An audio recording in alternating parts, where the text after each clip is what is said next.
You are receiving terrible advice about how to get paid to write articles and blogs. Let me tell you what to do instead. Hey, my name is Megan and welcome back to my channel. In preparing to record this video, I was doing a little bit of research around what other YouTubers are saying about how you can get paid to write content online. And it was a lot of, here's this website, you can pitch an article to them, and if they accept it, they'll pay you $200. No, sorry, no. Here's the problem. Well, there's a few problems actually. The first problem is that you should not be writing content that you may or may not get paid for. You should always get paid, period. And two, you are not going to build a successful, stable writing business off of one-off projects. When I say one-off, I mean you get hired to write one article, you get paid, and then you move on to the next website, the next client, the next assignment. This means that you are constantly hustling 24/7, 365 to always be looking for that next paid assignment.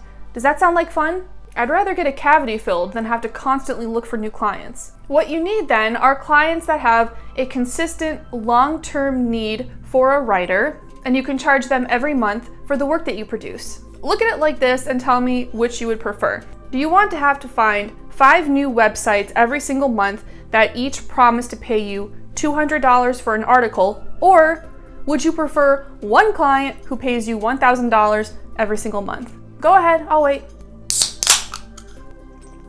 That's an easy answer. Okay, cool. So you need clients. Here's what you do. First, you need to find a website that already has a blog. It doesn't matter if it's an inactive blog, it just needs to exist. If they don't have a blog, pass. There are too many hurdles to getting one started. Pick a business that is in your niche. If you don't yet have a niche, go watch this video right now. Next, if they have any content published, you want to start skimming through these posts and look at what types of topics they're covering and, importantly, whether or not you see room for improvement. These are notes that you're going to want to jot down because they will come up in conversations with this company later on. Also, it's just a really good way to get to know that website and better determine if you can help them. Next, you need to track down the employee who either manages the blog or works with the blog in some capacity, and you can use LinkedIn to do this. If you're ever unable to find that person, go for someone in the marketing department. Ask them if they know who manages the blog, and they can probably point you in the right direction. And that's because the content department and the marketing department very often work together. So at this point, you're going to have the name of the person who manages the blog or works on the blog, and you will have connected with them either through LinkedIn or email. This is who your conversation is going to be with. This is your lead, your potential client, this person. And this is who you're going to speak with more about what you can offer and how you might be able to help them. This is the important part, okay? Listen very closely. You do not approach them and tell them that you would like to write an article for them, nor do you tell them that you want to write a guest blog. The goal here is to set this client up on a monthly plan where you are delivering a set amount of work and they're paying you the same flat rate for it every single month. For instance, a lot of my clients request 4 blogs a month, and then I have a monthly rate for them that they pay me every single month for 4 blogs. So I've been able to scale this to the point where I'm consistently doing 5 figures a month and my revenue is stable. And as I am ready to continue scaling and continue growing, I just bring on more clients. I'm delivering the same amount of content every week, every month to the same clients instead of constantly having to find new businesses and new websites to write for, which is exhausting. When you build your writing business like this, you don't have to worry about where that next paycheck is going to come from. You know almost exactly how much money you're going to be making every month, which gives you a ton of stability and predictability, which I think it goes without saying, we all want that in the money we make. You don't want to have to worry that one month you're going to make $5,000 and then the next month it looks like maybe you'll make $1,000 and then $4,000 and then $800. That is no way to live. If your income is constantly doing this, who wants to live like that? Now here's the really fun part. How much can you charge your clients? It's going to depend on a number of factors. It'll depend on their business, their industry, their budget, and how much work you're going to produce for them, which is something that you will come up with together. I have some clients who pay me $1,000 a month for a very small amount of work, and then I have clients who pay me closer to $7,000 a month for more work. I want to point something out to you. Come here. Closer. Value-based pricing.